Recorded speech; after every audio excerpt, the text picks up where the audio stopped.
Vice chancellor की अपनी उम्र 70 साल है, जिसके साथ वो बदफेली कर रहे हैं उसकी उम्र 40 साल है। तो ये एक अजीब काम हुआ है। जब ओरिजिनल वीडियो आई है वो सोशल मीडिया पे वायरल हुई है, जिसमें वाइस चांसलर जो है रमजान साहब वो बदफेली कर रहे हैं और बड़ा क्लियर नज़र आ रहा है। अल्लाह माफ़ करे, वो तो एक ऐसा काम हुआ है जो शायद मेरा नहीं ख्याल कोई पाकिस्तान की तारीख में इस तरह हुआ हो। अभी तक जो है ना इजाज़ बावर्ची ने कोई पुलिस को दरख्वास्त नहीं दी, हालांकि उसके साथ जिस तरह वो बदफेली हुई है और उसने अपने वीडियो बयान में कहा है, तो उसको तो चाहिए था कि फौरी तौर पर थाने में दरख्वास्त देता। मदरसों पे हम इल्ज़ामात लगाते हैं कि मदरसों में ये होता है, अगर मतलब एक बड़ी दरसगाह में, बड़ी यूनिवर्सिटी में काम होगा तो फिर क्या इमेज जाएगा और वालिदैन मायूस होकर अपने बच्चों को घर बिठा लेंगे। अगर रमजान गुजर अब इस्तीफा देकर चला जाए, अब वो जो इजाज़ बावर्ची है वो भी चला जाए, लेकिन यूनिवर्सिटी की जो साख डैमेज हुई है वो कौन, उसको कौन बहाल करेगा। अस्सलाम वालेकुम नाज़रीन, मैं हूं आपका होस्ट, आपका मेज़बान वासिफ इकबाल और आप देख रहे हैं डिजिटल पाकिस्तान। नाज़रीन, मुल्तान की तारीखी इमर्सन यूनिवर्सिटी जिसके वाइस चांसलर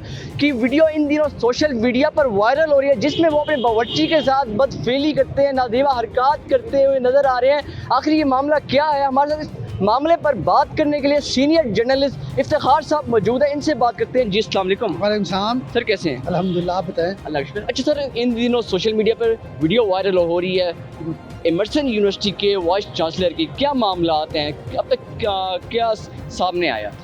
देखिए, सबसे पहले तो यही है कि वो जो उनके बावर्ची हैं एजाज़, उनका एक वीडियो बयान आया कि मेरे साथ गुज़श्ता 2 साल से जो वाइस चांसलर हैं रमज़ान गुजर साहब, वो मेरे साथ बदफेली कर रहे हैं। उन्होंने एक लंबी तमीद बांधी है कि अब मेरी बेटी पे उनकी नज़र थी, मेरी फैमिली पे नज़र थी, तो अब मुझे जी गैरत आई है, तो मैं अब मतलब आया हूँ तो मुझे इंसाफ दिया जाए। लेकिन मैं ये समझता हूँ कि जिसके साथ 2 साल से बदफेली हो रही है वो भी तो मुजरिम है ना इस सोसाइटी का। मतलब आप किसी लालच में या जो भी था, आपको फौरी तौर पर पुलिस को रिपोर्ट करानी चाहिए थी, लेकिन उसने रिपोर्ट नहीं दर्ज कराई। उसने एक वीडियो पैगाम दिया, जिस वीडियो पैगाम को लोगों ने नहीं तस्लीम किया, मैंने भी तस्लीम नहीं किया।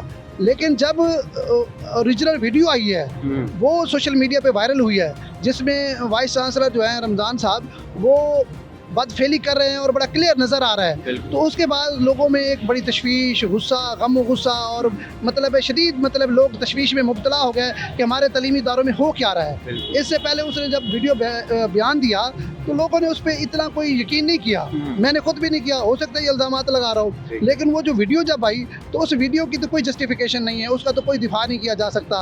उस पर तो वाइस चांसलर जो मर्जी बयान देते रहें, वो तो फिर मतलब अल्लाह माफ़ करे, वो तो एक ऐसा काम हुआ है जो शायद मेरा नहीं ख्याल कोई पाकिस्तान की तारीख में इस तरह हुआ हो कि वाइस चांसलर की अपनी उम्र 70 साल है, जिसके साथ वो बदफेली कर रहे हैं उसकी उम्र 40 साल है। तो ये एक अजीब काम हुआ है। मतलब कोई बच्चा नहीं है, मतलब कोई 14, 15, 16 साल का बच्चा नहीं है जिसके साथ वो बदफेली कर रहे हैं। बदफेली करने वाले की उम्र 70 साल है, बदफेली करवाने के वाले की उम्र जो है वो 40 साल है। तो मैं समझता हूँ ये दोनों ही मुजरिम हैं। मैं समझता हूँ कि हमारे इदारों को चाहिए कि फौरी तौर पर इन दोनों को गिरफ्तार करें और मज़ीद तहकीकात करें कि इन्होंने इस यूनिवर्सिटी जो है, एक नामवर यूनिवर्सिटी हमारी मुल्तान की, हमें इस बात का दुख है, दर्द है, जहाँ हमारे बच्चे बच्चियाँ पढ़ते हैं वहाँ किस तरह के काम हो रहे हैं। अच्छा सर, ये बताइएगा कि कितने अरसे से जो बावर्ची है इस यूनिवर्सिटी में अपने फ़राइज़ सर अंजाम दे रहा है? देखिए, बावर्ची के बकौल वो 2 साल से बदफेली कर रहा है। अच्छा, 2 साल तो वो खुद कह रहा है, ये तो देखना पड़ेगा, क्योंकि वाइस चांसलर को यहाँ हुए हैं 3 साल,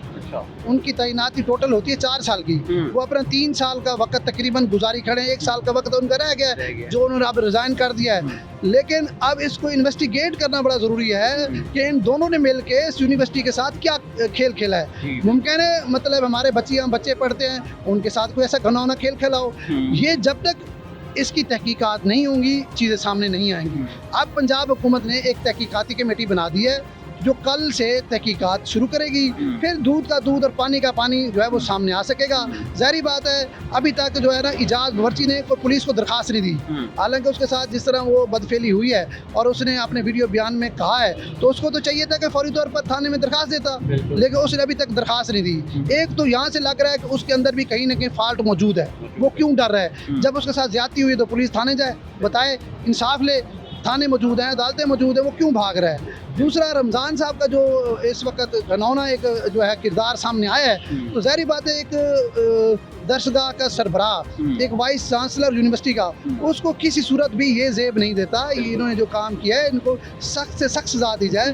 हमारे जो बहुत सारे वालिदैन हैं वो पहले तालीम अपने बच्चों को नहीं दिलवाते इसी डर से, ठीक है। फिर मदरसों पे हम इल्ज़ामात लगाते हैं कि मदरसों में ये होता है। अगर मतलब एक बड़ी दरसगाह में, बड़ी यूनिवर्सिटी में काम होगा तो फिर क्या इमेज जाएगा और वालिदैन मायूस होकर अपने बच्चों को घर बिठा लेंगे। अच्छा सर, मैं ये पूछना चाहूँगा कि आपने इन्वेस्टिगेट किया होगा तो यहाँ के जो वीसी हैं उनकी इससे पहले कहाँ खिदमत सर अंजाम देते थे, इस लेवल तक कैसे पहुँचे, ज़रा थोड़ी तफसील इस बारे में बताइए। हाँ, ये आपका बड़ा अहम सवाल है। इससे पहले रमज़ान गुजर साहब किसी यूनिवर्सिटी के वाइस चांसलर नहीं रहे। ये पहली यूनिवर्सिटी है जहाँ पर वो पहली बार वाइस चांसलर तैनात हुए। ये साबका हुकूमत थी जो उस्मान खान गुजार साहब जिसके वज़ीर आला थे, उस वक़्त ये तैनात हुए। अब इनको 3 साल पूरे हो गए हैं। तो बताने वाले यही अभी तक की इन्फॉर्मेशन तो यही है कि जो फरा गोगी थी उस वक़्त एक बहुत बड़ा किरदार थी पंजाब हुकूमत का, तो उनकी यहाँ इनके साथ कोई अजीज़दारी है या इन्होंने उनको किसी तरीके से बहरहाल उनकी वजह से यहाँ ये तैनात हो गए। इससे पहले इनका कोई ऐसा कैरियर नहीं था या कि भाई किसी यूनिवर्सिटी में ये वाइस चांसलर रहे हों या मतलब इनका किस तरह का नाम हो कि यूनिवर्सिटी चला सकते हैं। उससे पहले कोई प्रोफेसर भी थे? ये एक लाइब्रेरियन थे, एक लाइब्रेरियन जिसको एक वीसी बना दिया गया। ये लाइब्रेरियन के इनका प्रोफाइल लाइब्रेरियन है और उससे इनको उठा के एक मुल्तान की अहम तरीन यूनिवर्सिटी जो है वो इनको सौंप दी गई है, जिसका नतीजा आपके सामने है।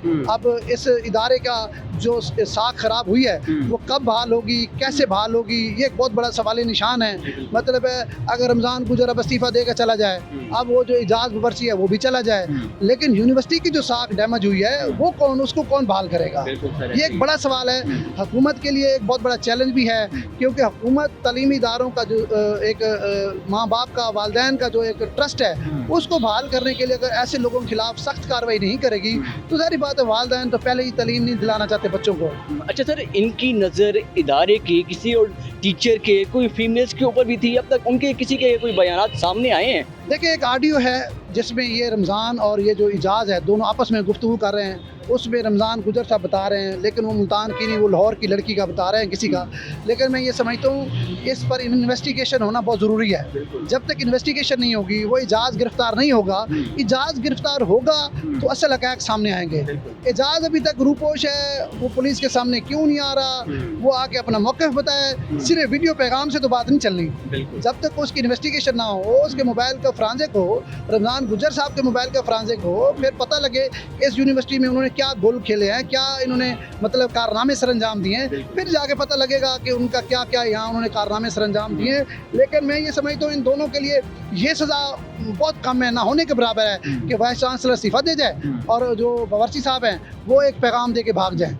इजाज़ बावर्ची का बैकग्राउंड क्या था, वो कहाँ से था, कैसे इनका यहाँ तक रब्ता हुआ, कोई मालूमात सामने आई हैं? देखिए, इजाज़ बावर्ची के बारे में जो मेरे पास मालूमात हैं वो मुल्तान में एक आम जो डॉक्टर होते हैं उनके पास डिस्पेंसर था।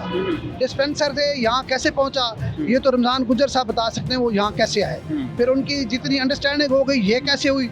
मतलब एक बावर्ची के साथ वाइस चांसलर का इस तरह घुल मिल जाना ये भी तो एक बहुत बड़ा सवाल निशान है। मतलब एक इतने मनसब का बंदा एक आम से बंदे के साथ इस तरह के तल्लुकात इस्तवार कर ले तो ये बड़ी शर्मिंदगी वाली बात है। मतलब उसके पास ना वसाइल की कमी थी, ना मतलब किसी चीज़ की कमी थी, ऐसे एक लेवल के बंदे के साथ उसके तल्लुकात कैसे डेवलप हुए हैं ये इन्वेस्टिगेशन के बाद ही सामने आएगी बात। एट द एंड कोई पैगाम देना चाहेंगे? इस तरह के अब तालीमी इदारों में इस तरह की नाज़ेबा हरकत होने लग गई हैं तो इस पर कोई पैगाम देना चाहेंगे? देखिए, तालीमी इदारों के हवाले से ना हुकूमत को संजीदगी से सोचना चाहिए। ऐसे लोगों को अगर इबरत का निशान ना बनाया गया तो यकीनी तौर पर ऐसे वाक़यात रूनुमा होते रहेंगे और वालिदैन जो हैं वो आहिस्ता आहिस्ता अपनी बच्चों को पढ़ाने की बजाय किसी और काम लगाएंगे। पहले ही मैं कहता हूँ कि जनूबी पंजाब में ख़ास तौर पर जो हमारी बच्चियाँ हैं उनको पढ़ाने के लिए वालिदैन मतलब राज़ी नहीं होते, बड़ा मुश्किल होते हैं। अगर इस तरह के वाक़यात होंगे जो थोड़ी बहुत बच्चियाँ यूनिवर्सिटी तक पहुँचती हैं वो भी नहीं पहुँच पाएंगी तो फिर तालीम का क्या रह जाएगा। तो मैं ये समझता हूँ हुकूमत को इनके खिलाफ सख्त एक्शन लेना चाहिए और इनको इबरत का निशान बनाना चाहिए ताकि कोई और बंदा ऐसी जुर्रत ना कर सके। बहुत शुक्रिया जी। तो नाज़रीन, हमारे साथ सीनियर जर्नलिस्ट इफ्तिखार साहब मौजूद थे जिन्होंने तमाम तर हक़ाइक़ आप तक पहुँचाए। उम्मीद करते हैं कि ये वीडियो आपको पसंद आई होगी। इसी के साथ ही अपने मेज़बान को दीजिए इजाज़त। अल्लाह निगहबान, पाकिस्तान जिंदाबाद।